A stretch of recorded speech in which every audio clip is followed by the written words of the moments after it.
inspirational, got something fitness related, got something, you know what I'm saying, political related. So that's where I be, you know what I'm saying, having my little conversations at.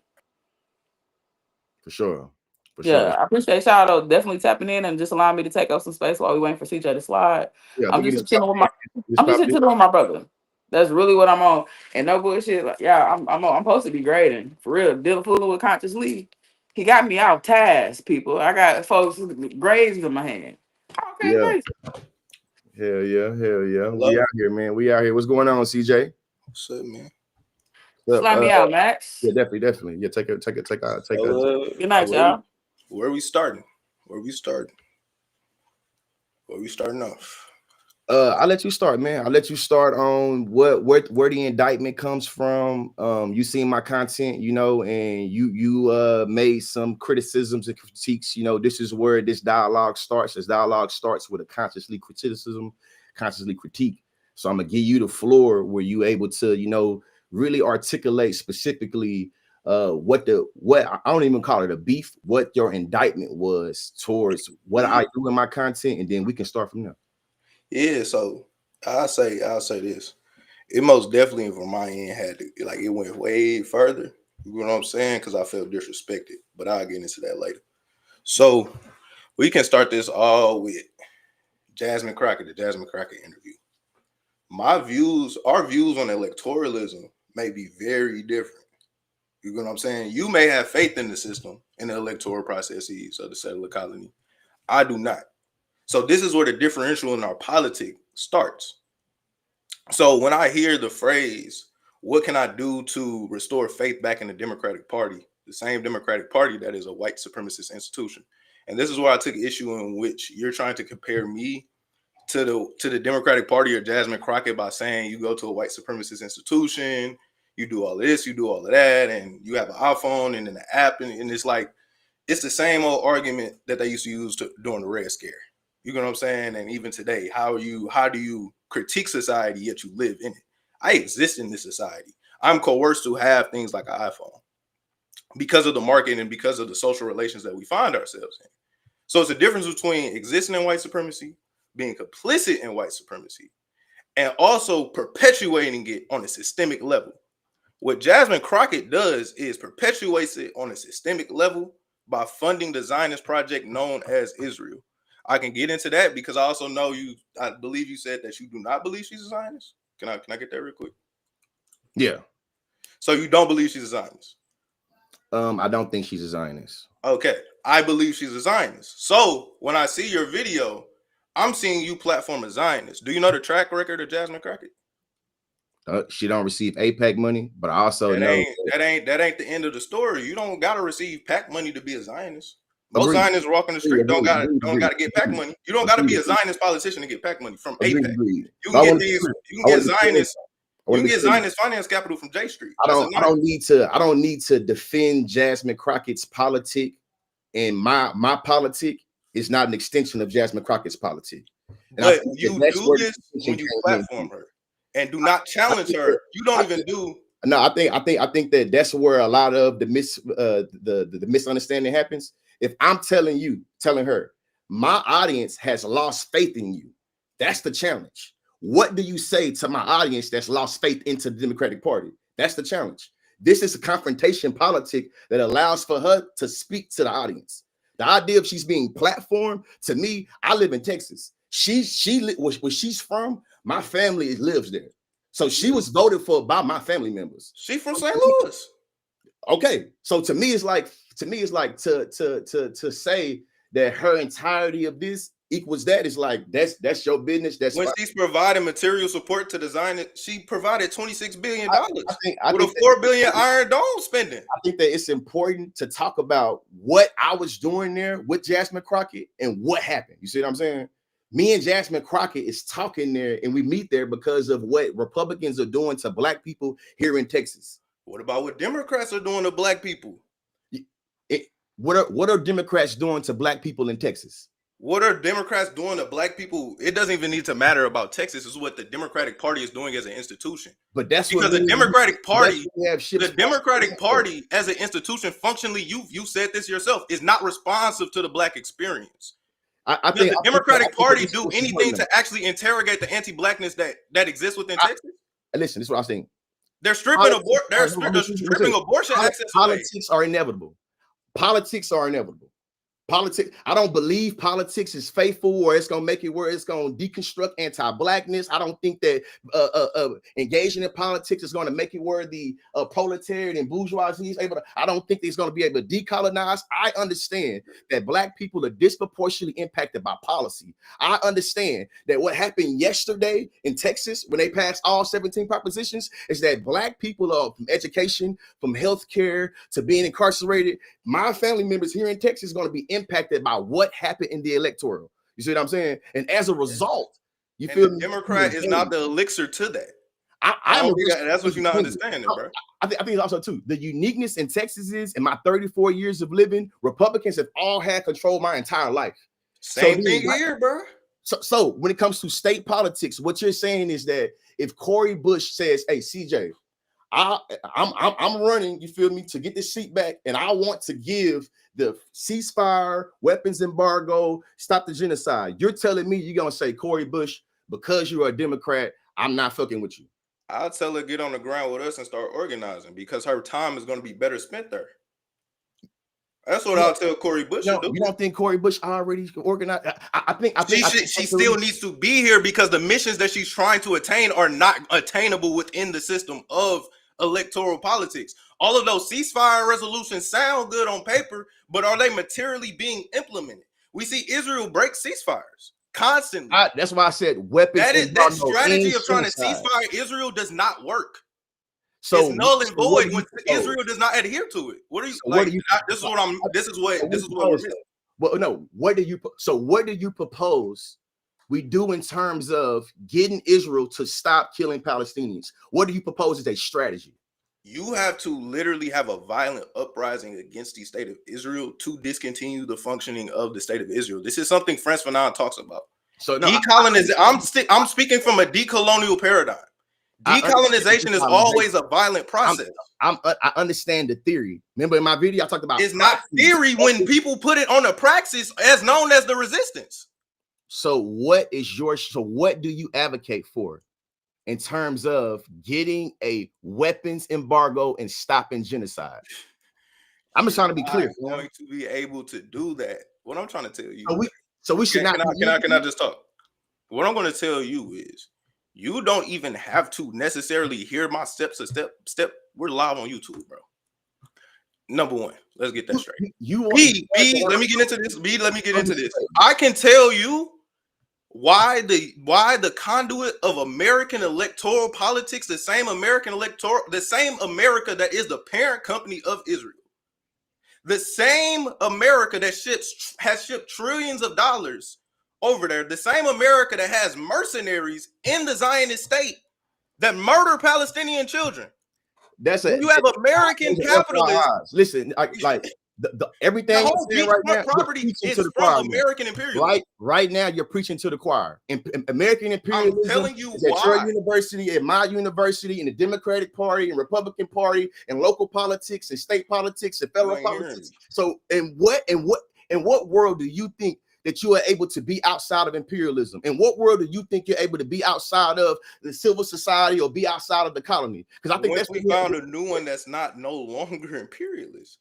You can resist the system while being within it. I think that's what you're foundationally misunderstanding. Nah, I think what you're misunderstanding is you believe you have the privilege to go into your nice university and learn all the amazing theories. Bro, black people are losing access to higher education. Let me finish. I'm a nigga from the north side. Frank Wooderson is a professor at a university.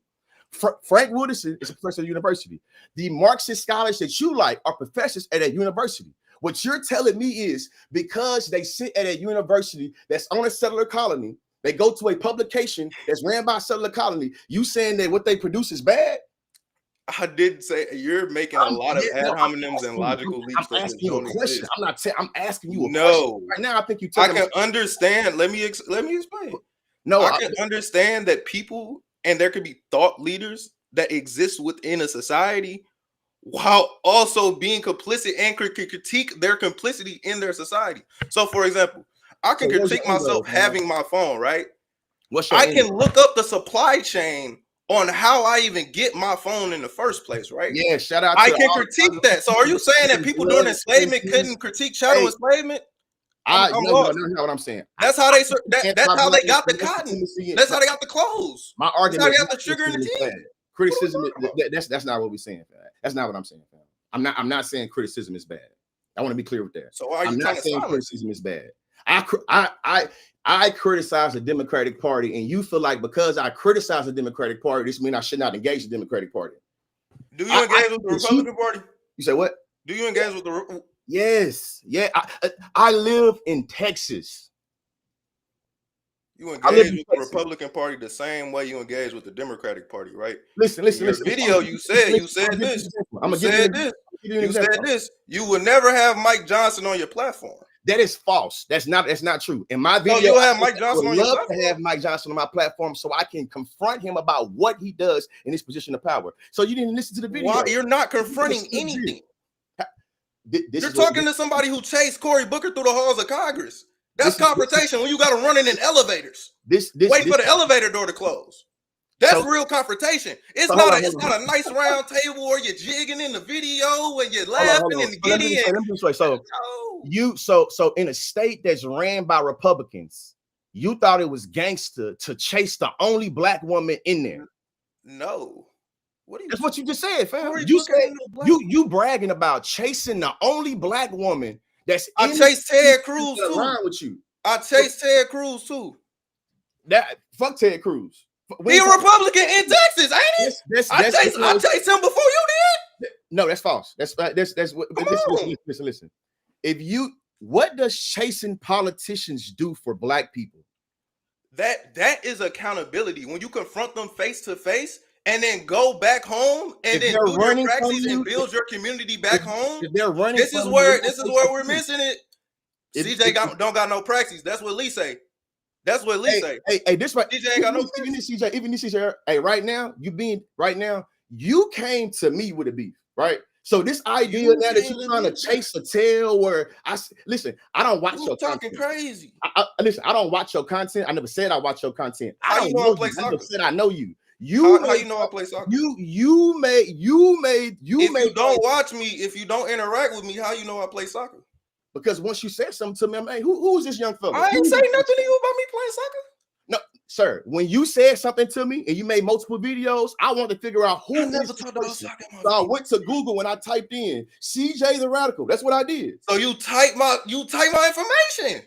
Sir, yes, after you start throwing stones, that don't even pop up when you type CJ the Radical. CJ, what is my end goal? CJ, what is your end goal for this conversation? What is my end goal? I'm trying to see where your end goal is, bro. I'm confused, bro. Hey, listen. I didn't ask you for a conversation. I didn't chase you for a conversation. You said, come on and get what you told me to stand in line. Now I'm here. Come on. So what do you rock with me?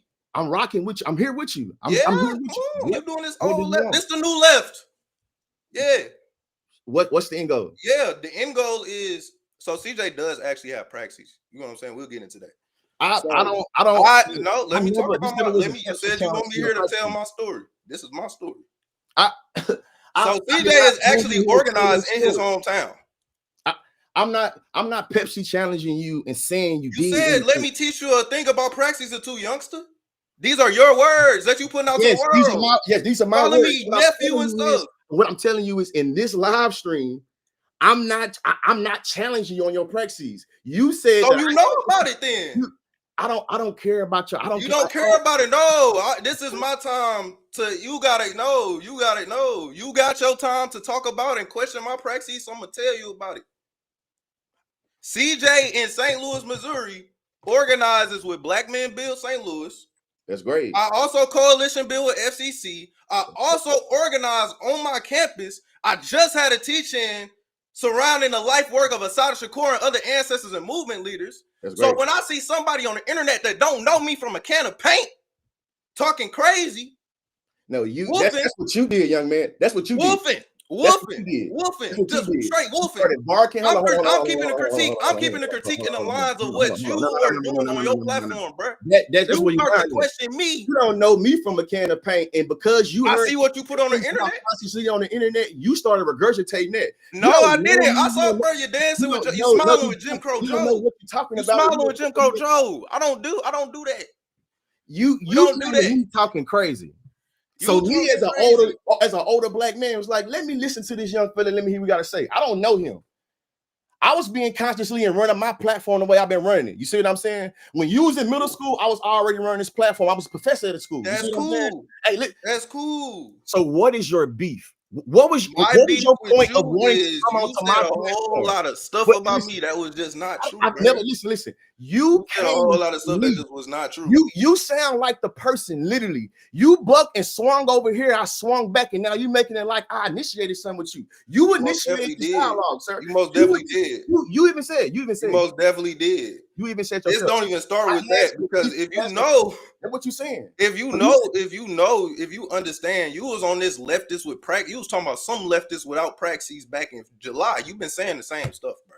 So you've been saying the same stuff. You must have been talking about somebody. In July, I never talked. I don't know you. I've never talked about you. I don't think about you.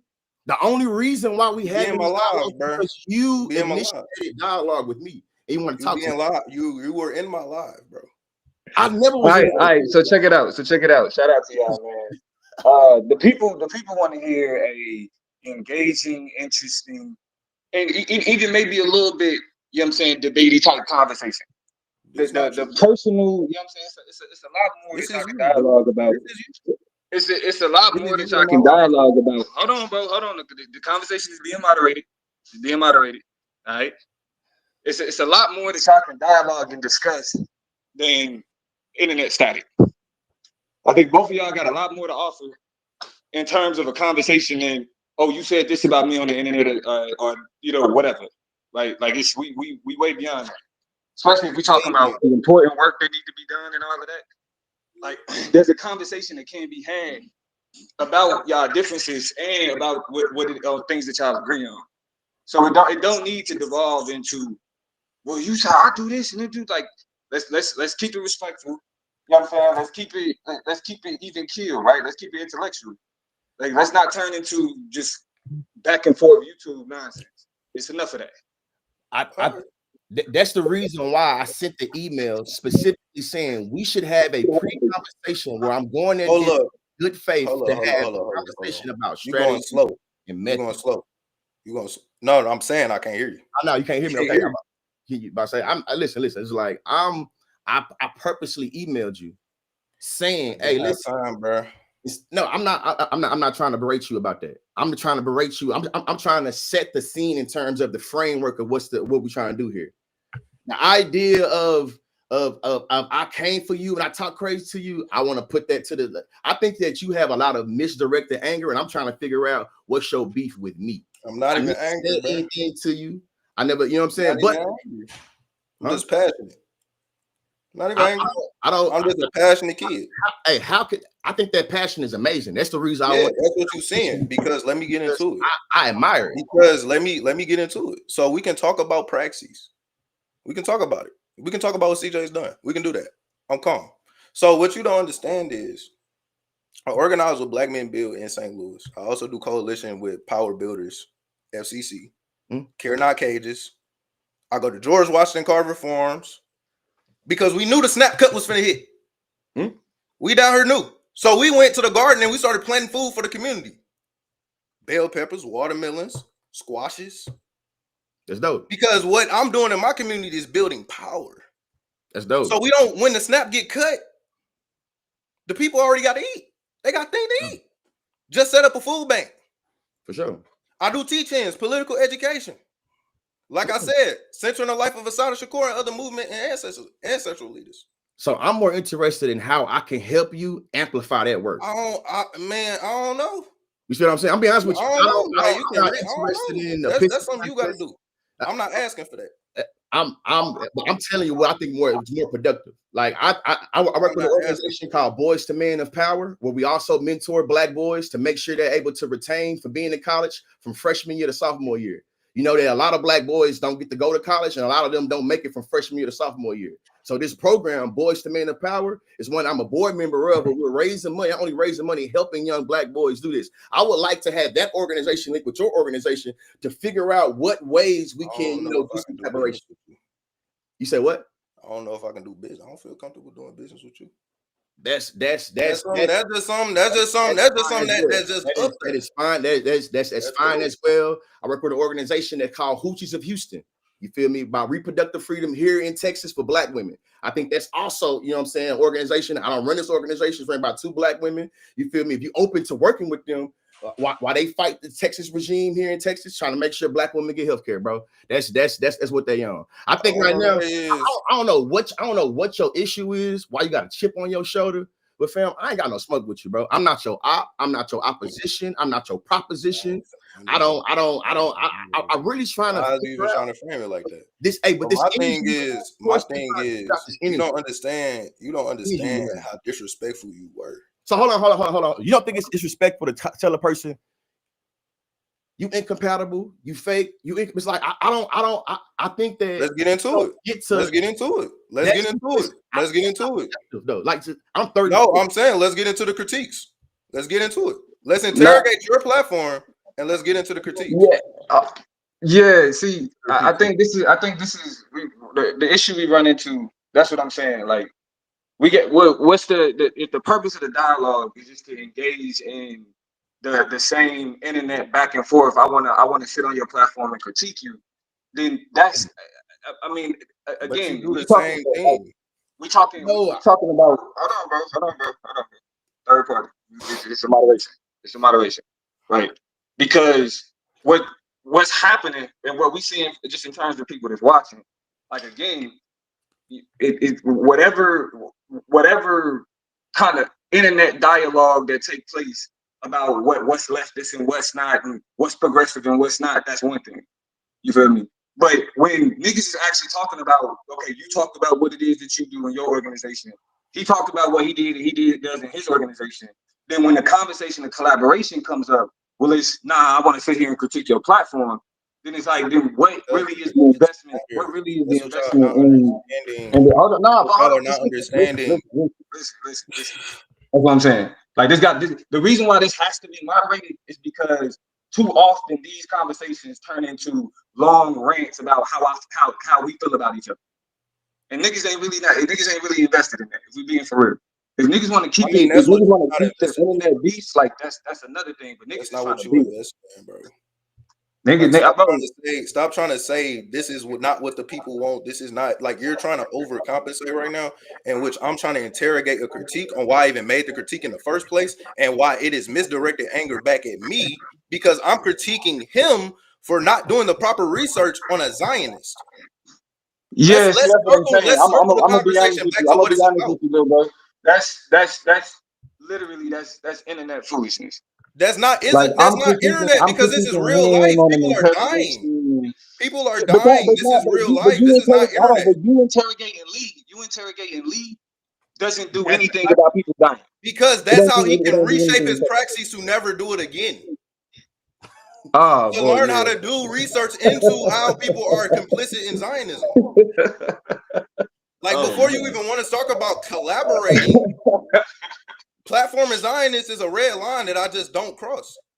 So why is this a problem? Why does CJ have to get interrogated? Because I don't want to be complicit with Zionism. And I'm calling out other supposed leftists for being complicit in Zionism. This is what critique looks like in real time.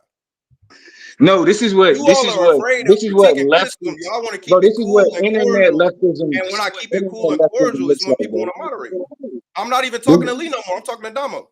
I want to talk to Lee. Yeah. Because I want the answers from Lee. Damo. Just wanted to talk. If it get too hectic, Damo. If it get too hectic, we got you. I'll be like Damo. CJ, I got a Damo. CJ, that's the frustration, is that this is coming off as you just want to talk to me. It's like I don't. It's just like, I'm asking you questions. Answer the question.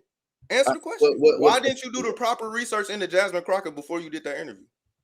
I did. I don't need to justify asking her why people got into lost credit in the Democratic Party. As a matter of fact, I think So, her being implicit with it, her being. Lee, I'm gonna ask you this question too. Lee, what is your politic? Like, what is your actual politic? Like, what other than leftist? What do you call yourself? I'm a Pan-African independent person that believes you're a Pan-African independent person, right? Do you realize the history of the Democratic Party? Do you believe the Democratic Party has done the necessary steps to interrogate their anti-blackness and the foundation that is built on? Yes or no? No. No. So what is the purpose of you going to ask them how to restore Black people's faith in a system, in an institution that has historically abused us in the millions? I think here and in Africa and in the Caribbean. And right now, you're doing one of the great fallacies that happened when I was. I'm not doing a fallacy. I'm laying the roadmap, bro. I'm laying the roadmap. Hey, listen. In this roadmap, you are trying to assume a lot of intent. I'm saying a question that you have to be thinking about these things if you're going to be an organizer for Black people. You are trying to dictate my intent. My intent with talking to Jasmine Crockett was specifically about, hey, we lost faith in y'all. We lost faith in y'all. What is your response to us that's lost faith in y'all? Are you going to ask that to a Republican? You said what? Are you going to ask that to a Republican? Because at one point in time, Black people disproportionately voted Republican. So would you ask that same thing to a Republican? I think that what? Like, yes, I would ask that to a Republican. But right now, I think that you'll add what is the purpose of you doing that? The purpose of me doing that is to literally engage politics. Literally being. Why are you trying to engage with the politics of a colonizer? It's an illogical politic. This is crazy. Hey, listen. Settler colonialism, the colonizer is inevitable. Politics are inevitable. The question is, when do you engage? Politics is the nonviolent continuation of the colonialism, which results in violent warfare. Listen. The end result was to make it this. Donald Trump called down to Texas and said, I need 5 congressional seats away from Black districts in order for me to maintain my federal power. The reason why we were down in Texas and Austin was to oppose the congressional power that Donald Trump was trying to extract from Black people. You making all these what protection mechanisms I'm going to ask you did the Democrats have? I'm answering the question. And me engaging Jasmine Crockett was about the opposition to congressional power that Black people were losing. So when you Democrats successfully, I'm going to ask you this. Are Democrats successfully opposing Trump as we speak? Listen. As SNAP gets cut, as the genocide in Gaza goes on. I am not a Democrat. I'm asking you this. What is the Democratic Party doing to nullify the harm reduction does not work? Because the Democratic Party has no protection mechanisms against anything that the Republican Party does. Have you ever heard of the ratchet effect? What's your argument? I'm saying Democrats block progress to the left. Republicans move it to the right. Yes. You'll agree with that, right? Yes, I agree with the Overton. So I'm going to ask you this. Why would I put myself in the camp of the Democratic Party? I'm not knowing they block progress. If I'm a leftist, what system do you want? What is the economic mode of production? What do you want? The economic? You said you're a Pan-Africanist independent. What system are you trying to create for Black people? What system for Black people are you trying to create? The end product where Black people are able to use our power to create a new system that is not limited to the ways that Europeans have created socialism and Marxism. I think that the way in Black independence. So you don't believe it is adaptable to our conditions? You don't believe that? Say what? You don't believe that things like socialism are adaptable to the Black condition? I think that socialism has I think that Marxism's criticism about capitalism is one that structures accumulation and alienation. And I agree with Afro-pessimism that says that the Black subjectivity is about accumulation and fungibility. So I think that when it comes to the Black body and when it comes to Black independence, I think that it's important to always think about how can we celebrate social life within social death, or how can we think about the ways that we can have that unparadigmatic flinching that allows for us to, quote unquote, burn down a civilization. So what I So know is that, right? are you familiar with the works of people like Cedric Robinson and Walter Rodney? Yes. Yes. So if you understand that they were able to largely reject the notions of European or Eurocentric Marxism and apply these to the conditions of Black people, use things like dialectics, materialism, historical materialism, use concepts from Marxism. I think that Afro. If they were able to analyze the dialectics of it all, because what you have to understand is within the radical tradition, you have extremely radical people who have probably did more than the both of us. I agree. Who are able to adapt. If they were able to analyze the material conditions around them, and adapt it to fight a protracted self-defense against the state that is attacking them, whether it's Democrat and Republican. I believe instead of us wasting our time with a white supremacist institution, we are better off doing those means of organization, those means of energy that's better put back in the community, because we know that the Democratic Party is not a vehicle of Black liberation. This is what this is the differential in our politics. You believe you can reform the Democrat and Republican. You believe you can talk to the Democrat and Republican. No, I know that the Democrat and Republican are diametrically opposed to my material interests. Now, listen.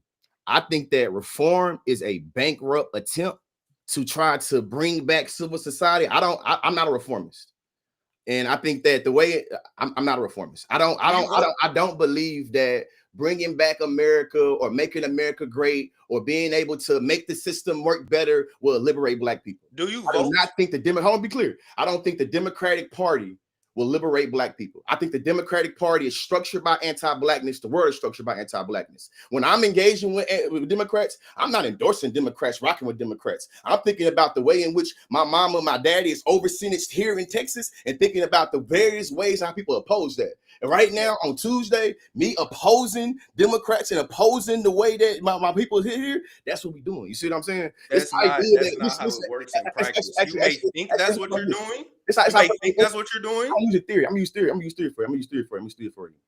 Within Afro-pessimism, you agree? It talks about the antagonistic relationship that the Black body has with civil society. This antagonism is always inherent in the way that we are rendered, always magnetizing gratuitous violence, and how we are rendered socially dead. That's the antagonism.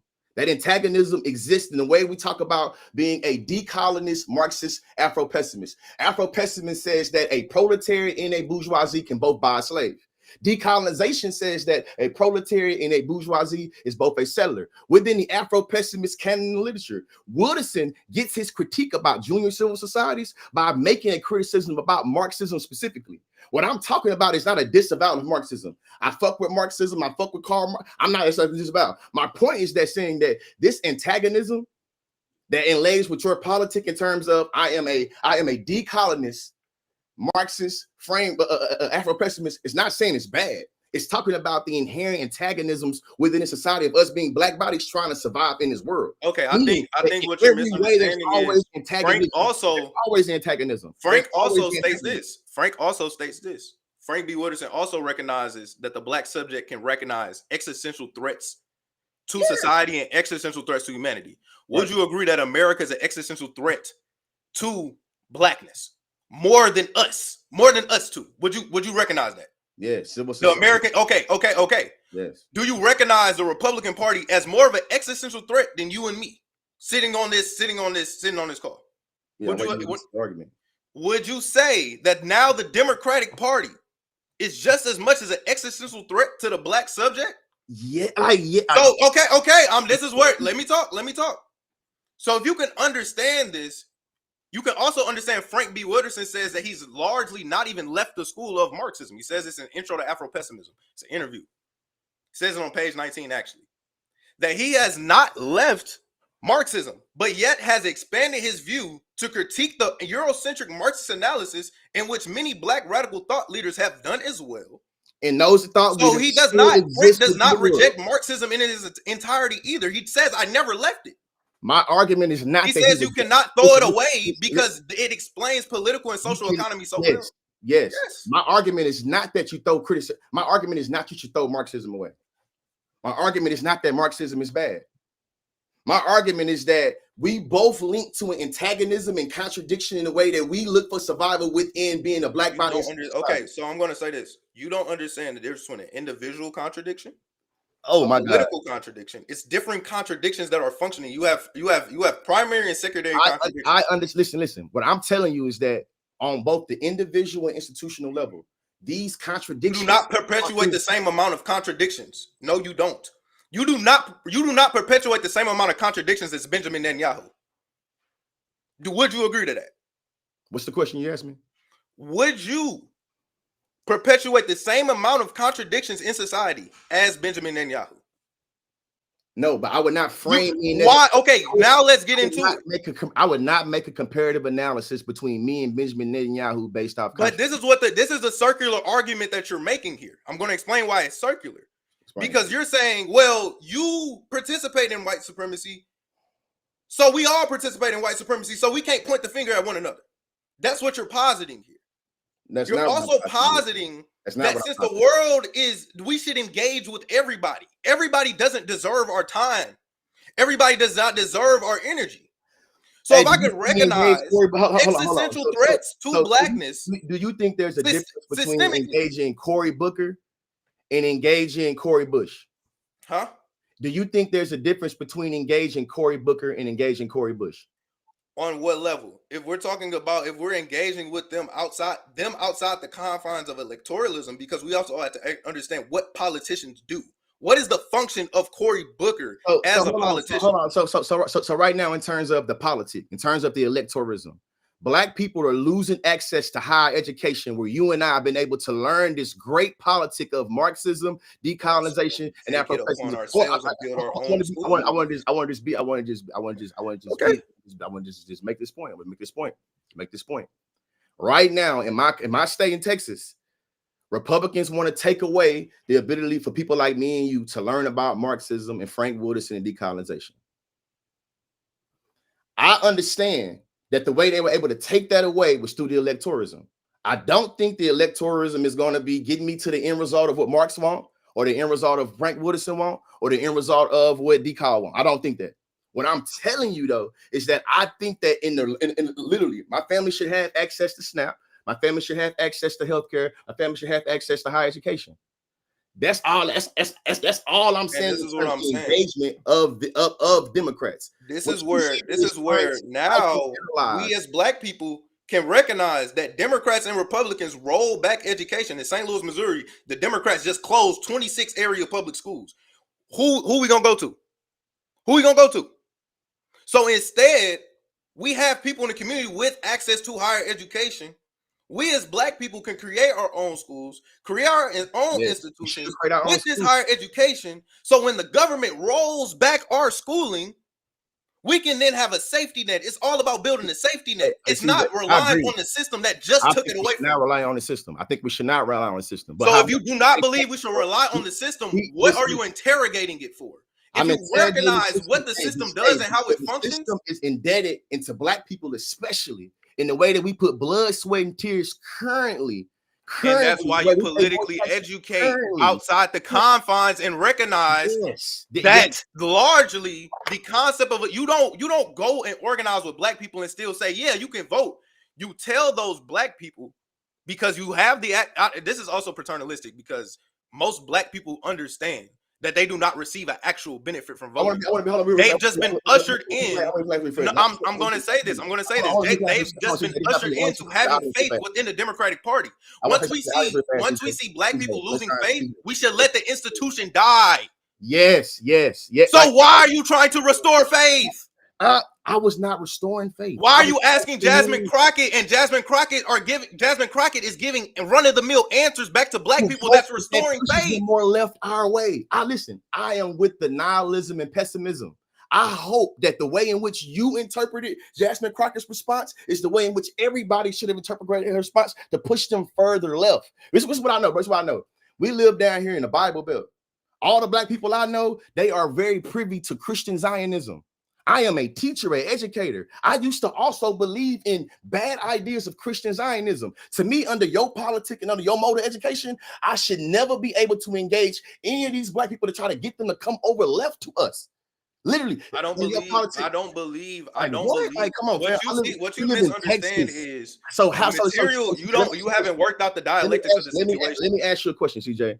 How do we get the other black people that may be Christian Zionists? How do we get them to buy into more things that we talking about in terms of reformism being bad, revolution being the only way? How do we get them to buy in and come over to our side to teach them? I think the teaching them is being able to catch them where they are at. I understand that it's people that listen to Jasmine Crockett that won't listen to Conscious Lee. And I understand that I've been able to have conversations with people here in Texas about Christian Zionism because of the relationship that I had and talked to Jasmine Crockett. I literally was able to have a bunch of conversations, bro, about Christian Zionism at my family reunion here in Texas because they seen me talking to Jasmine Crockett. So then I'm creating moments to be able to talk to my family members about why Zionism is bad. And why we should not buy into this idea of Christianity saying that we got to have Israel and we got to blow up Palestinians. That engagement led to that. I'm going to tell you what I do.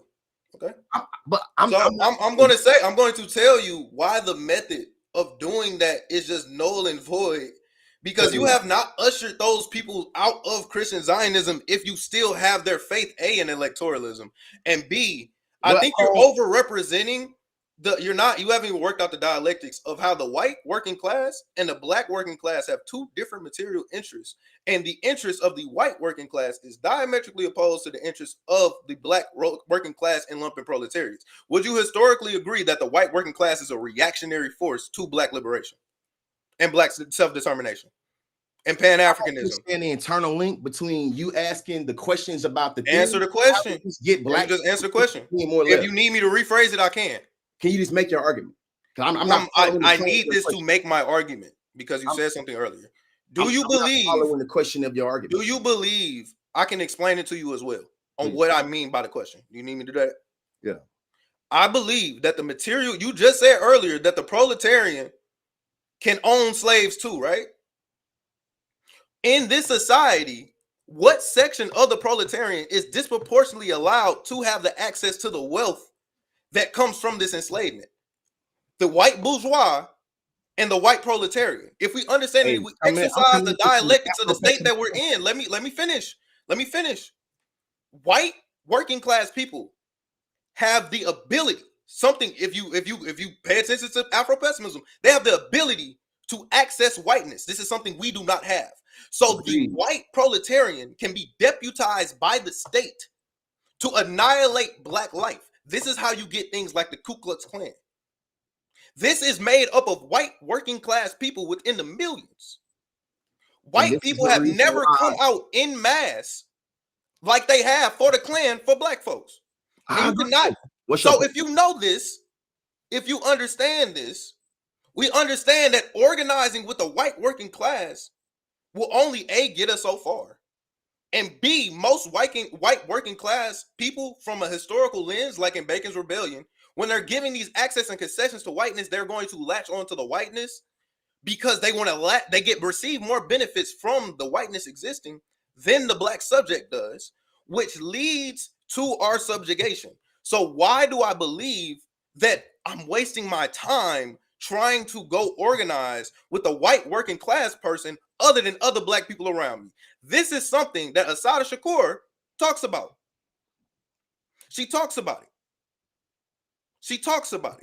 So if you have not even exercised the dialectics of this, and then you ask me about shouldn't I be organizing with Christian white Zionists? No. I never asked you to organize with Christian white Zionists. I want to be clear. I've never. I think you're overrepresenting how many people you have to change society. No, I think you only need 3.5% of people to change. Yes, society. You need 1% to 3.5%. So I don't get how you're making arguments to points that I've never made. Because these are points that you have made, or these are trains of thought that you have gone down. I don't like. Just ask me about should I organize with Christian Zionists, and I just told you why I don't. This is what you did though. So you saw a video of me talking about dialogue. What I was talking about Hegel. What was I talking about? I don't even know what you're talking about in terms of video. What is your link about me saying about the dialect? What are you talking about specifically? So what I'm telling you is I'm not saying that some people within the white working class, like John Brown, will shed off whatever attachment to whiteness. Is not what I'm saying. It's not what I'm arguing. I'm saying the white working class in mass, the material interest, wouldn't you agree? I'm going to ask you a serious question. Wouldn't you agree that the Klan was made up of white working class folk? Yeah. And white poor people? Yeah. Do you believe the Klan is diametrically opposed to the interests of black people? Yes.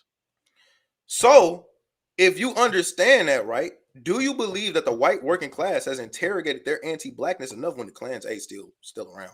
But do you think they've interrogated their anti-blackness enough to have the ability to successfully see the thing that is black liberation?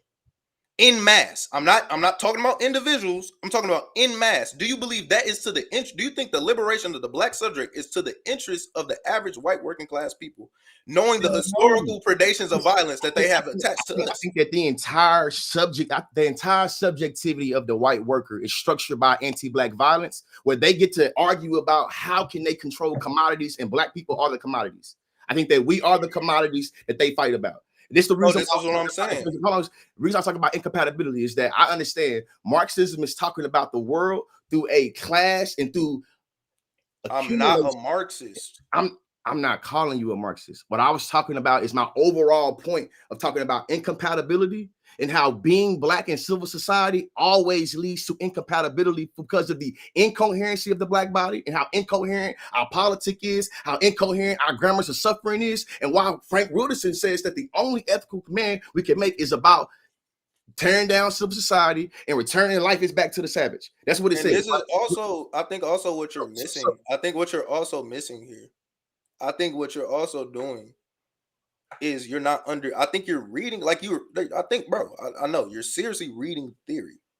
I think what is happening here is you're not putting that theory into praxis, into your organizing. And I think that's where the disconnect comes from, and that's where the misunderstanding comes from. Okay, let me hear you out. Because somebody like me, I've read Frank. I've listened to the lectures of Daruba, listened to the different Panther lectures about how they organize. So that is the tradition that I come from. I don't know what your traditional background is. You never said it. I don't know. But those are the people that I'm getting my information from. That's the side of the radical tradition that I'm, the BLA, all of that. Once I'm able to analyze, did the BLA rely on electoralism? No. Do you understand the concept of voluntary poverty? I think that, like, my argument is simply this. We should never cede the political to the right while also understanding that politics is inevitable. So you don't need to believe in the Democratic Party. It's not in that. Okay, this is what I'm thinking. I think you still. I don't think, like, it's not in that. I don't vote. You understand what I'm saying, fam? When I'm saying in terms of you don't have to vote. I think that when Malcolm X talked about ballot or the bullet, there are multiple ways in order for you to engage the politics. I think that everybody needs to figure out the way what they can do in terms of recognizing everybody can do everything. I think that it is amazing that you do the various ways of organizing in your community. I think that's amazing. I also think it's amazing when individuals also go make sure that your work is funded, make sure that your work is not being policed, make sure, you see what I'm saying? So that's what I think in terms of the electorate. I think it's inevitable. I think it's inevitable, meaning that whether you do politics or I do politics, politics still doing this. I know whether you vote or not. Black people in your city, St. Louis, are more likely to see a sheriff. That sheriff is elected for that position. I don't think that the sheriff is going to be, liberating people. I don't think the sheriff is going to burn down things. I don't think the sheriff is going to be able to enact a cultural war. I don't think none of that. I do think that I should be thinking very intentionally behind who the sheriff going to be in the county jail when they see disproportionately black people there. In Texas, fam, I understand this. I'm in Texas. It don't matter who the sheriff is. It don't matter who the sheriff is. The functioning of the sheriff as a position is going to force this person to do some fucked up. Yes. So it doesn't matter. It is a waste of my time because I recognize it's a systemic issue. It doesn't matter who the president of the United States is. They're still going to do the same things. This is why the whole lesser of two evils argument does not work. I listen. I think that Zohran Mamdani, a lot of listen. I'm not here to say crown him as Jesus Christ, but listen, I think that Zohran Mamdani exposed a lot of hypocrisy within Democratic Party that showed that vote blue no matter who shit was always a lie. And it always showed that there was a politic that always comes short to being able to understand when you have two Democrats or when you have two individuals of being able to be able to, how do you delineate between Andrew Cuomo and Zohran Mamdani? And why is it that Hakeem Jeffries is not willing to endorse this individual that people have already endorsed? So for me, it's Inter-party just polarization. That's what it's called. Yeah, it's called inter-party polarization. not That's why only Hakeem inter-party Jeffries can polarization, do it and why Bernie Sanders can. not only So inter-party I'm going to polarization, ask you this: about did those New Yorkers end up still voting blue no matter what? no. Zohran Mamdani is blue, right? Like Yeah, he's a Democrat. I got a lot to say about Zohran. He's a Zionist too. Yeah. Zohran Mamdani is a Zionist. Said Israel has a right to exist. He's condemned the resistance. He's in with J Street, the J Street PAC, which is the same PAC that funds Bernie and AOC. It's the same Zohran Mamdani that just went to Dubai in the midst of the Sudanese genocide. So we can see that largely Zohran Mamdani does not care about black life or doing anything. He's not serious about it if he's running for this electoral processes. He does not have a dedication to it as much as some other freedom fighters and liberation leaders have. So when we recognize that Zohran Mamdani is a Zionist, and you just reaffirm the Zionism by voting the Zionists into the Zionist system, you can recognize that mostly you can recognize Cuomo is not going to win. Anybody can see that clear as day. They lobbed up the seat to Zohran on a silver platter. But Zohran had to make a few capitulations. Zohran Mamdani is not attacking the NYPD's budget. Why is he not doing that? Before the big, beautiful bill passed, the NYPD was funded more than ICE, in excess of the billions. Why? I'm asking Zohran Mamdani, why aren't you attacking? If you're really a friend of the liberation struggle, why aren't you trying to dismantle the NYPD? Why are you saying the head count is the same? Why is Zohran Mamdani saying that he would rather cut the Department of Education in NYC before he cuts the police? Why is he apologizing for calling the NYPD a racist and homophobic institution, in which we know that is the same NYPD that just killed Sanaya Cheatham, the same NYPD that killed Eric Gardner, the same NYPD that drove Khalif Browder insane? These are serious people that you're dealing with, and you get soft. We have no time as black people to get soft. We got to start defending ourselves because shit's about to get real. And I don't think you all understand how shit is gotten real for a lot of us. Yeah, shit is already. So when you say I'm at my preppy university, I'm from the north side of St. Louis. Bro, I don't 99% black. We've been 60%. We've been ran by Democrats for decades. And that's where was FEMA? This is what I'm saying. Where were the Democrats when the tornado hit? Where were the Democrats? Nowhere. I got a better question. Where was I? This with me and you align. That's the reason why I'm like, bro. The reason why a bunch of established Democrats hate me is because when they talk about fascism, they get mad at me pointing out, you only cared about fascism when Republicans was in office. You only I literally they don't like me because I point out. I'm asking you this. People was already losing like Joe Biden. Like, I'm just curious. Like, I'm seriously curious. Curious. Do you and Joe Biden have beef? Yes. So why were you smiling with him so intently? I was smiling for a picture. Why did you urge people to vote for him? I was going to vote for him to make sure Donald Trump. Why did you have how were you even able to get the private? Hey, did you see the Rolling Stone article of me saying? It don't matter to me. I'm asking you about something else. I'm telling you the reason. What did Joe Biden end up doing at the end of the day, though? Not get made it where he had to move out the way. Hey, that Rolling Stone. He didn't move out the way. Why didn't you consciously? Why don't you continue to support Joe Biden? Shit, because he is Zionist. So wait. So your red line for Joe Biden wasn't Zionism? Your red line for Joe Biden wasn't his history of anti-blackness and the mass incarceration? I would say this. Me, like many Americans, Zionism is a part of the new way I'm able to understand what's going on in the Middle East. And I'm able to say I didn't understand nearly as much as what I know about Palestine in 2020.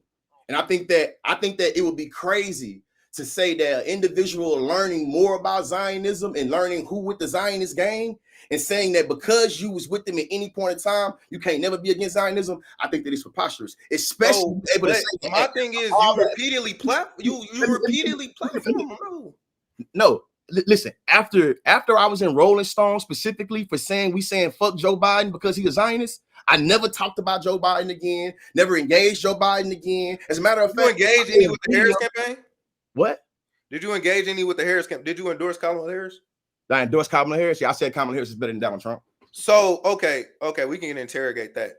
We can interrogate. So what is the difference between it? Do you recognize Kamala Harris as an extension of the Biden campaign or the Biden administration? Yes. I'm gonna ask you this. I'm gonna ask all of the liberals. This is the reason why. This is the reason why I got into it with all the liberals is that they were mad at me that I pointed out. The reason why this woman lost in many instances is because she continued a lot of those unpopular positions.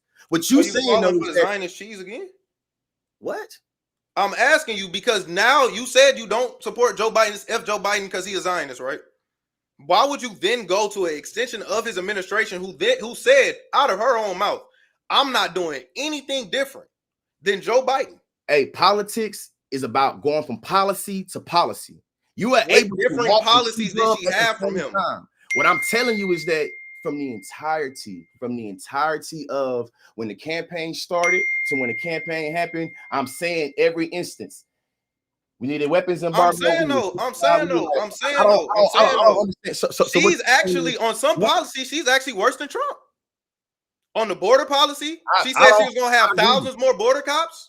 She said that she went back on fracking, which is harmful for the environment.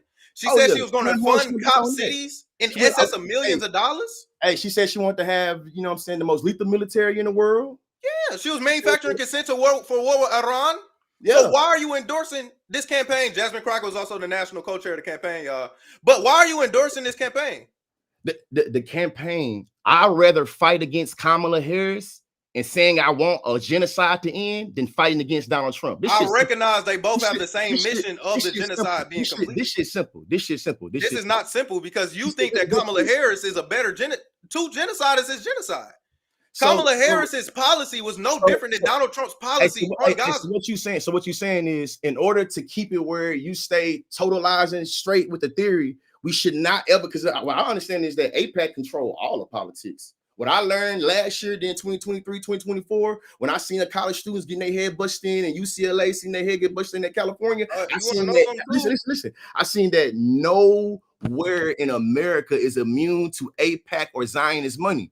So to me, what you're saying is that because the local area is Zionist and the state area is Zionist and the federal area is Zionist, you shouldn't engage them at all because engaging them is an endorsement of Zionism. I'm gonna tell you this. I'm gonna do this. I'm gonna do this, and then I'm gonna get into it. Literally, I'm gonna get into it. So I'm gonna get into it. Let me get into it. All politics bad. Jasmine Crockett. You just talked about the students getting head beats in. This is making it harder for me to organize on campus, mind you. This is what Jasmine Crockett is voting for. She voted yes on House Resolution 798 on November 2nd after October 7th. 2023. You know what Jasmine Crockett's opposition was? Hey, no, it don't matter who her opposition is. This is what she's doing. This is what she's voting yes on. She voted yes on House Resolution 798 on November 2nd, 2023, condemning campus support for Palestine and labeling it as anti-Semitism. So how in the hell is it easier for me to organize under a Democrat when the Democrat that you platformed is making it harder for me to organize? All politicians make it hard to organize. So if you recognize that, why are we playing the game of it's easier to organize? People getting their head busted in either one. Did you know that Joe Biden in 2021 also, I'm going to say this, he criminalized his first executive order of business, criminalized anarchism and anti-capitalism. The attack on the left, the attack on leftists, the attack on black liberation is there no matter the administration. So if we can understand this, we can understand there is no better organizer under a Republican than the Democrat.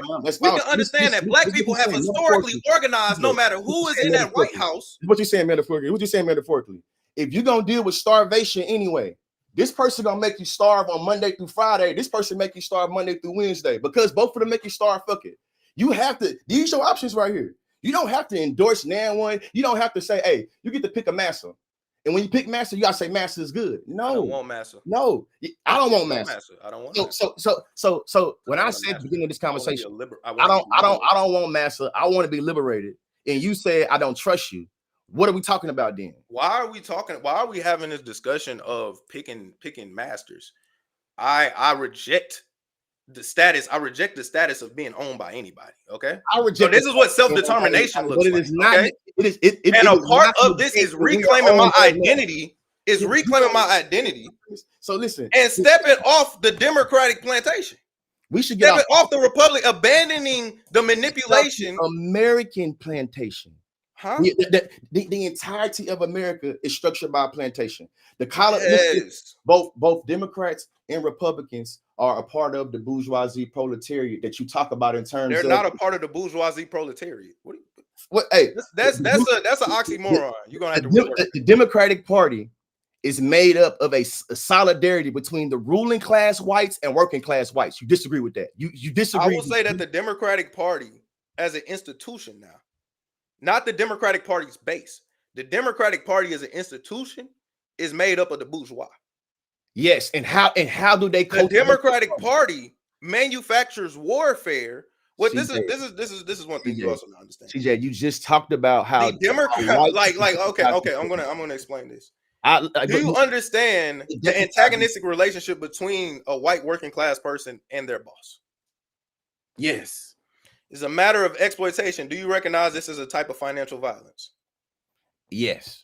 Financial violence is the continuation of warfare. This is class warfare. Okay? I'm making a metaphor. So what I'm saying to you is the white working class has not interrogated this relationship because the primary contradiction in this society is not class, it is race. Race subsumes the contradiction of class. The white proletarian can be mad at the boss, mad at Elon Musk all day, but they are still the relationship, the antagonism that we have between a white proletarian and a black proletarian as a black person, and that the white person has with their boss is different. The racial contradiction is bigger than the class contradiction that the white working class person is. Listen. Did you point out the way in which white working class deputize their whiteness against black people? Right? Huh? You acknowledge the way that the white working class deputizes their whiteness against black people. Yes.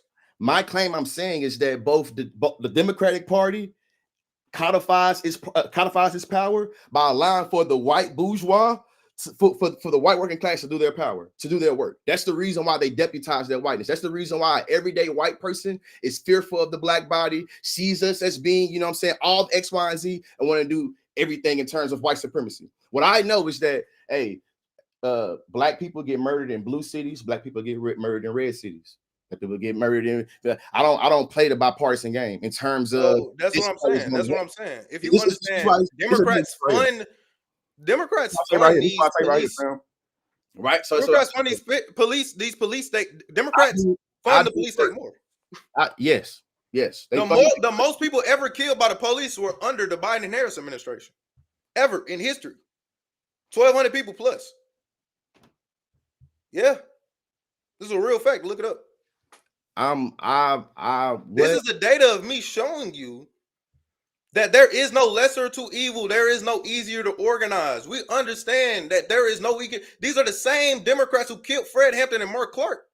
These are the same Democrats. This is the same Democrat FBI that killed MLK and Malcolm X. Bro, Democrats being bad, I don't need to defend the Democrats are complicit in the white supremacist power. So how is it easier? I explain how it's easier to organize. So it's not. No. That's false. That's false. So it's not. So we can agree. It's not easier to organize. No, we can't agree. I'm going to use one great example. During the election, I beef with a lot of leftist people, specifically my fellow leftists, about, hey, they're going to criminalize us saying free Palestine. They ain't even willing to even listen to us about anything when it comes to a ceasefire, anything when it comes to ending genocide, anything when it comes to a weapons embargo, You're saying anything this to when it comes Republicans, to right? acknowledging as genocide. The It's Republicans. Republicans. And acknowledging that at least that Kamala Harris, though I never believed her. Never But believed it's it, but like, you know what? Shit, I think that, you know, healthcare and, you know what I'm saying, Man, we this can some clumsy freedom. stuff, man. I can deal with that. I can deal with that. This I how I'm can't able to deal do with it. it. So it's I can't. I don't know how you can deal with it. You got to tell me, man. You probably on some other stuff. Fam. Hey, black women die at an alarming rates of thyroid. Bro, they're forcing black women to have babies when they die, when they have babies. I know how the system works. Yeah. So you don't think it's The Democrats hold over abortion and black and actually doing something about black maternal mortality over y'all heads every election cycle when y'all bite the bait. The Democratic Party, the Democratic Party had the opportunity to legally codify Roe v. Wade into law in They 08. did not do it. Yes. They did not do it. Yes. So we can understand that the Democratic Party now has a form of political theater in which they can exercise over you. They can manipulate your pain. They can manipulate your suffering, and it can result in something known as are you familiar with identity reductionism? Yeah, for sure. So if you can recognize all the Democratic Party does is manipulate the plight of black people to manipulate it back into the hole while also smashing us over the head with a hammer on a systemic level that we receive no net benefit from. Would you agree? What are you saying, bro? Do you believe the net benefit of black people being within the Democratic Party, a faithful member of the Democratic Party, a faithful base of the Democratic Party? Do you believe that the net cost of us doing that outweighs the net benefit? Do you think we get a net benefit out of working with Democrats? I think black people should be politically, socially, economically independent. And I think that when it comes to dealing with particular issues, that we should deal with whoever's in power that can help us get to that issue. Here's an example. The people in power, what you are understanding is the system is not meant for people power. It's not meant for power for the people. You can't go to the system and say this what the people, the system is incoherent. It is unresponsive to the experience of the black subject. So when you go to the system and say, hey, system, the system don't care what you're saying, because guess what? George Jackson says this. The reason why elections will never work, right, is because we hold no power. The capitalists do. The colonizer does. So once we recognize that we hold no power in this system of electoralism, and no matter how many times we go to them and try to get something out of it and try to plead our case, you can't plead a case with a slave master. You can't tell what did Nat Turner do? Did Nat Turner plead his case? These historical examples is amazing, fam. But what I know is that historical examples of liberation struggle. I think you're trying to be I think what you're trying to do is play it safe. You can't play liberation safe. You can't do it. What I'm telling you is this, though.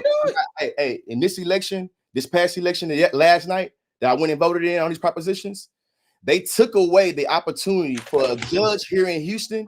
If this judge in Houston says this black person should only get 5 years for crack, and Greg Abbott said they should get 10, Greg Abbott has the ability now to take away power from this judge here in Harris County. I thought that was bad. What you're misunderstanding is you have a minute lens. The system is acting through Greg Abbott. The system is acting through Greg Abbott. Unrealistic. No, it doesn't. It's not unrealistic. It's not unrealistic. Hey, listen, right now, my daddy about to get out parole, right? About to get out parole. During the time he was placed on parole, there was an election. There was one judge that was extremely strict and extremely, you know what I'm saying, coming down when it comes to drug convictions. And there was one that was not. In the county, the judge that was more strict and harsh on drug convictions won. My daddy did 15 years. He got a 15-year sentence for a non-violent victim crime.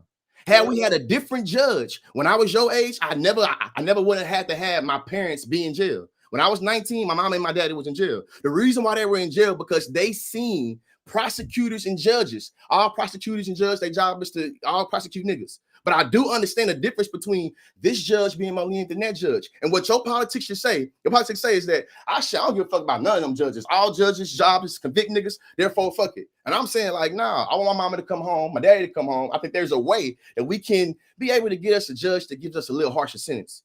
This mean I care about Democrats? I think the Democratic. Okay, this is what I'm going to tell you again.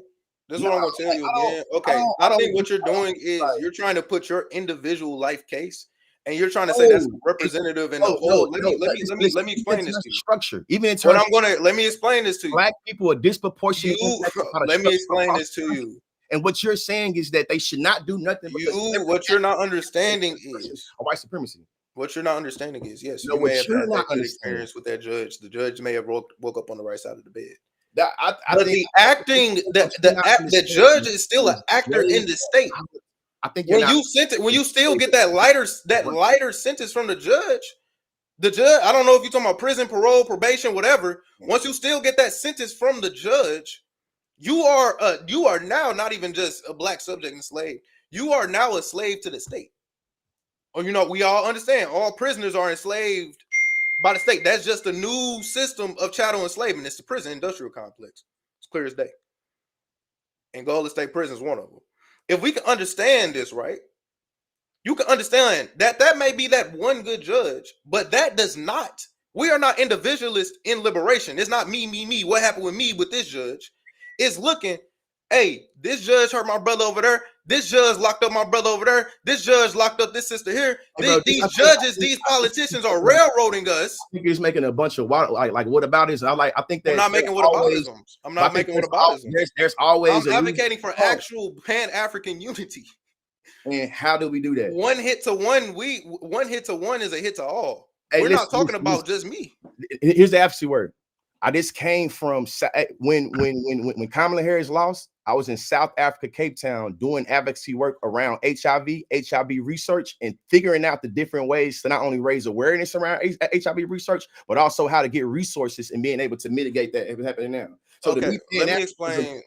Actually being able to put boots on the ground and actually be able to create meaningful relationships with people across the diaspora. I think that there is a way in which we can have these totalizing debates and arguments about theory, but I think that when the theory hits the ground and we start talking about praxis, I know I can't go to Third Ward in Houston or go to your hood in St. Louis and start talking about Marxism on top of that. If they stomach this, I know. I ain't gonna speak for you then. I know that in Third Ward and Fifth Ward in Sugarland, if they stomach growling, they're not trying to hear me talk about no theory. You feel me? I mean, that's when you. I just don't go there empty-handed. If I know stomach's growling, I don't go there empty-handed. From a realist standpoint, and thinking about the various ways that people have benefits taken away from them, and how they don't pay taxes, they going to jail.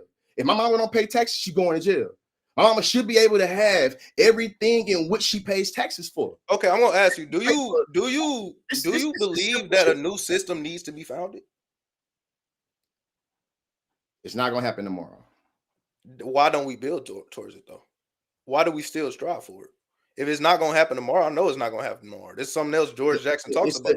It's the selflessness. It's the principle. It's the principle of selflessness in revolution. It's the reason why George Jackson and Angela Davis were able to still be scholars and still able to push the envelope and speaking truth to power while still being implicated within their system and going into a paycheck. It's the reason why you're able to quote, George Jackson in the relationship he had with Angela Davis and literally point out the various ways in which what you would say the OG Angela Davis is still implicated within all this white supremacy and literally like she didn't work with George Jackson. Critique Angela Davis, but I'm not saying critique. I'm not saying critiquing her is bad. I'm trying to say disavow of her work or trying to say that she's a reformist now. That's bad. I'm trying to. I mean, if she's talking reformist politics, I will say if she is taking the positions of a reformist, I can understand that this is what again y'all don't understand. People can change. People's positing in society can change. Their social positioning can change.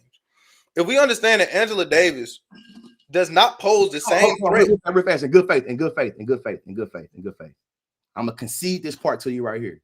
As an educator, I believe people can change, bro.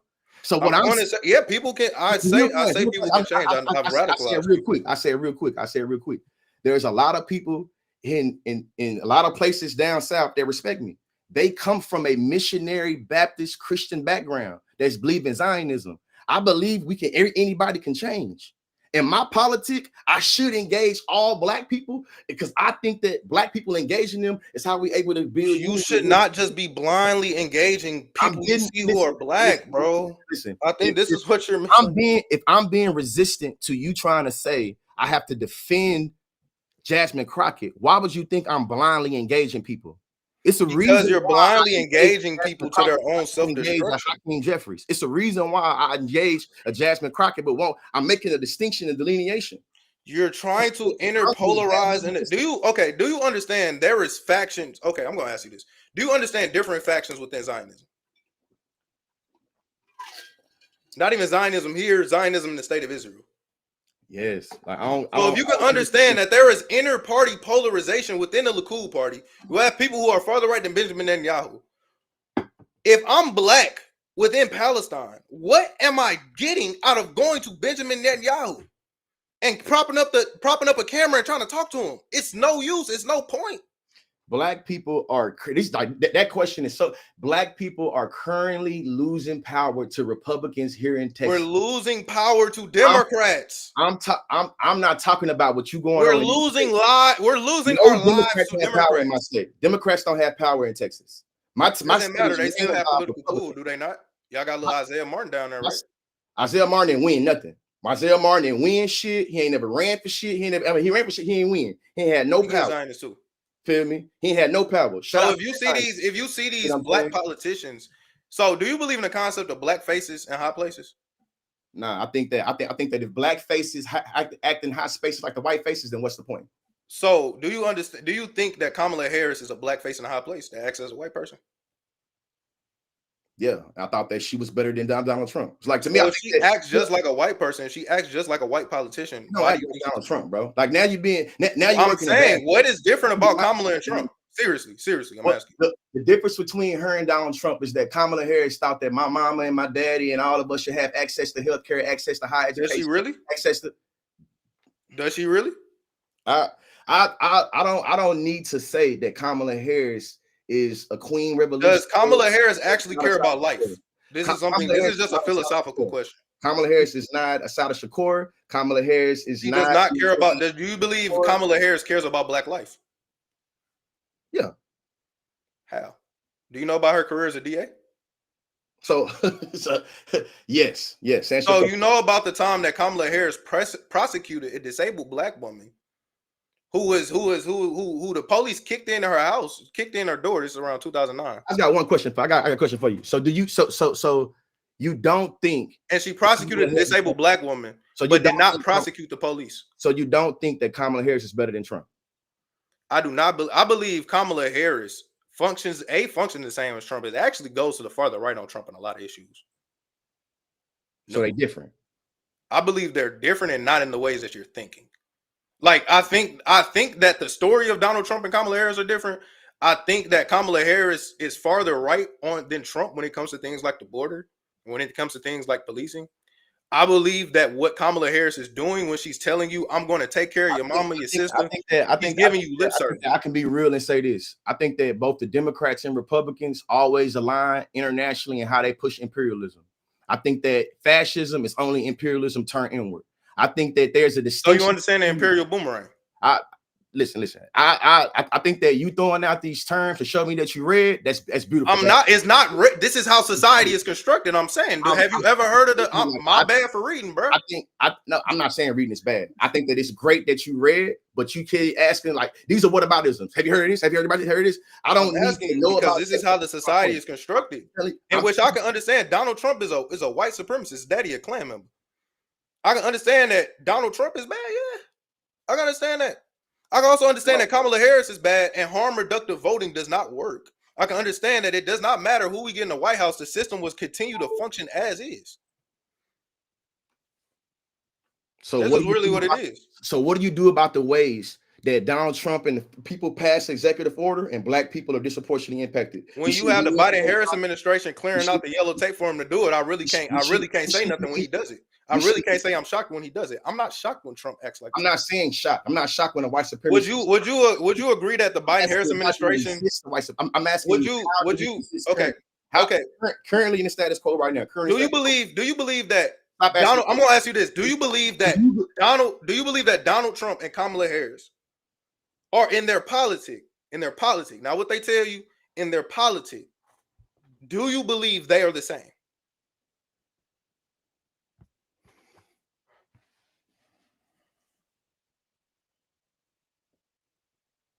What are you asking, bro? I gotta wake up in the morning, get these kids together. Yeah, I am. What's the question you asking? I answer your question. So, do you believe that Kamala Harris and Donald Trump, when it comes to their politic and their actual core beliefs about what should happen with the settler colony, what should happen with Zionism when they're both taking AIPAC money, mind you, do you believe that their politic of neoliberalism is the same? Do you believe that Trump and Kamala Harris are both neoliberals? Because once you analyze the Kamala Harris campaign, once you study it, more billionaires came out in support of Kamala Harris. To everybody, you have more Republicans. You actually have more Republicans come out in support of Kamala than Trump. Is it a fact or is that not? I'll let you. This right here is where your frustration is.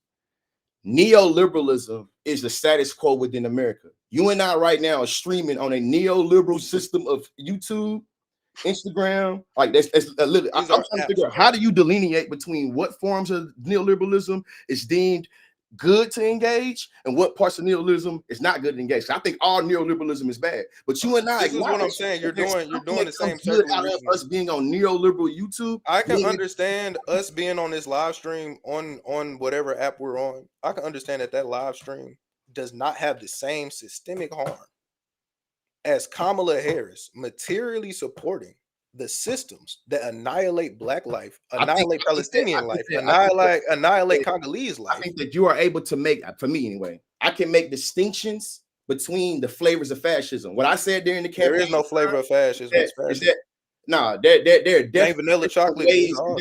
Even within Afro-pessimist literature, we are able to understand the various different ways that the master-slave relationship comes about. Fascism. Hold on, even we know. Okay, I'm gonna ask you this question. Afro-pessimist framework. I'm gonna ask you this. You can keep calling on Afro-pessimism. I'm gonna ask you this question. Stop listening. Do you believe? Are you an anti-fascist? Are you an anti-fascist? Are you an anti-fascist? I'm gonna ask you. Are you an anti-fascist? Are you an anti-fascist?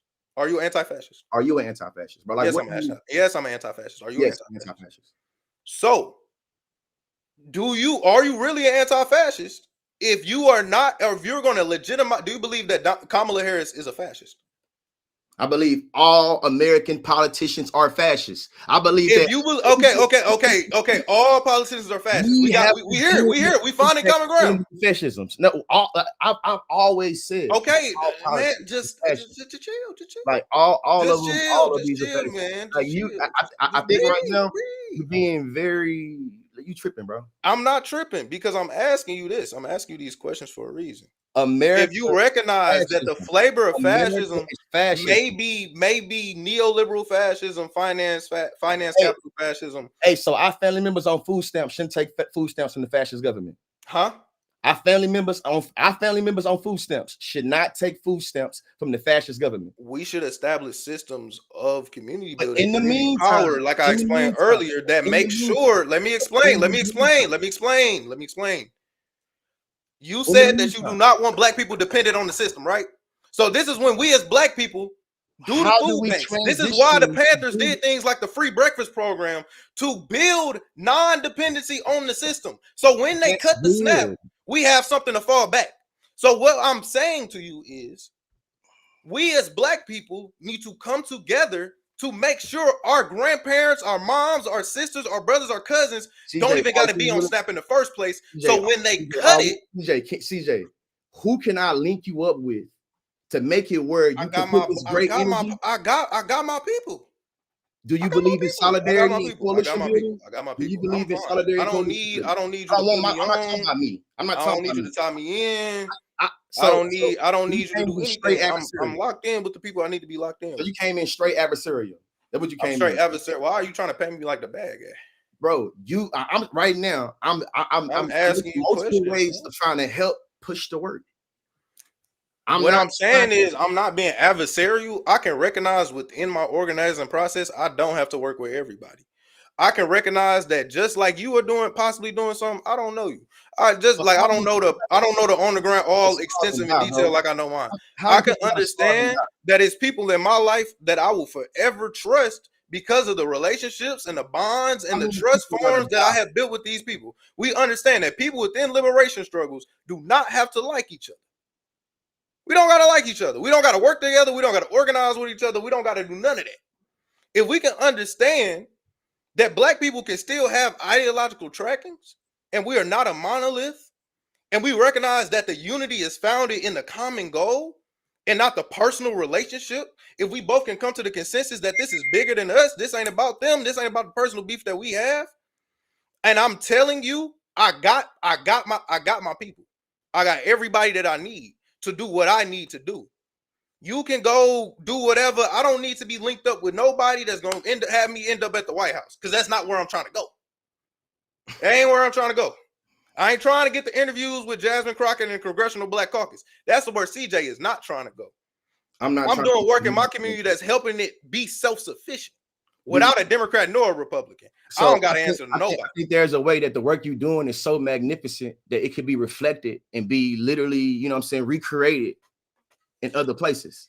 And at this point right here, it's like, because I see the energy you have for what you're doing, you're saying that there's no way to amplify that, no way to, you want to spread that politics to other black people? Because I mean, you all can follow the socials that you can follow. You can follow the organizations that I'm with. You'll probably find them if you follow me. You can find them. You can find out who CJ does work with. Not everybody likes CJ within liberation struggle or liberation organizing. I understand that. But I also understand that it's also bigger than me. I'll also go down some bullet points from like black radical elders in modernity on how to do the building power. So if you can let me read that, that's where we can even start. I'm going to read from Lorenzo Irwin. I'm gonna let you read it because I don't want to be rude at all. Let you read. It's 11 o'clock. I literally got 2 kids. Got to get to, you know what I'm saying, school. I was able to respect your time and you going to school and understand your responsibilities as a student. I'm just asking for the same respect as a father and as a, you know what I'm saying. All right, man, you can get off after I'm done. It ain't gonna take that long. So Lorenzo Irwin, this is from Black Anarchism. This is from Anarchism and the Black Revolution. I don't know if you're familiar with Lorenzo Irwin, former Black Panther. You know what I'm saying? Prison organizer. So he was actually organized. He was actually tenured under Martin Sostre. So his means for organizing outside of capitalism. So this is where you can learn how to organize without electoral politics, without capitalism. This is how CJ lives his praxis. Okay, we can all understand that.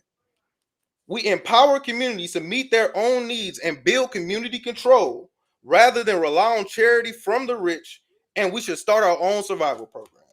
Mutual aid starts with addressing material needs and will grow into grassroots organizing, building long-term trust, dual power, and direct democracy among the people. We are anti-corporate nonprofits, capitalists, banks, and politicians, major businesses, and inherited wealth. We need a general assembly in our neighborhoods. These assemblies will stand in direct opposition to city hall politicians and the government structure itself. This is how we get here in the first place. We do research on our neighborhoods. What are the issues? What are the problems as Black people? We create outreach programs electronically. We can post flyers. We can do things like that through flyers or go door to door.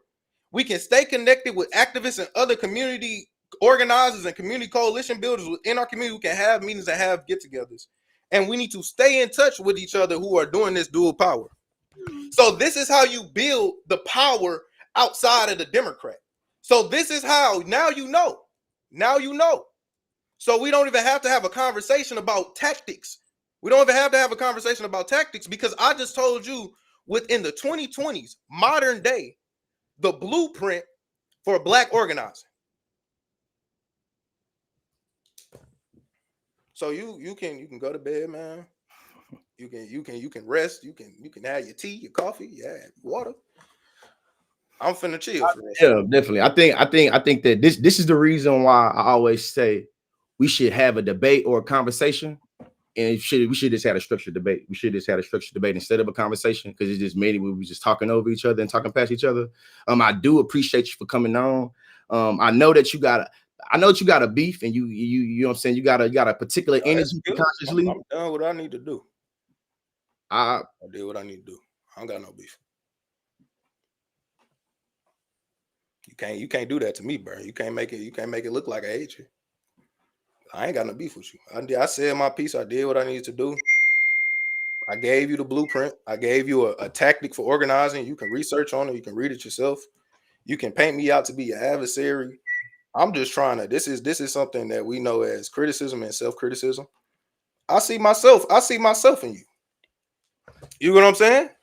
It sounds crazy. I like but at one point in time, I believe that electoral processes may have been the way. This energy, man. I like this. It may have been in my head. I used to believe the same liberal propaganda as you. I love this, young fella. I hope that you're able to keep this energy, fam. I hope you're able to keep this energy and just, you know what I'm saying? I'm just continuing the tradition. I hope that too many niggas ain't gotta die for you to play, you know what I'm saying, philosophical. Niggas are already dying. Yeah, hope more niggas ain't gotta die while we wait for you to build this new system. What are you talking? You talking about how to help? You just said wait. You just said you trying to help. I just gave you the blueprint, and you ain't even trying to do that because you so caught in me. What Lee want to do? You don't even understand. This is what organizers are doing. You don't understand that. You still want to go to the Democrat, which you can do because that's what I'm saying. That's why we don't got to organize together. You can keep going to. Hello.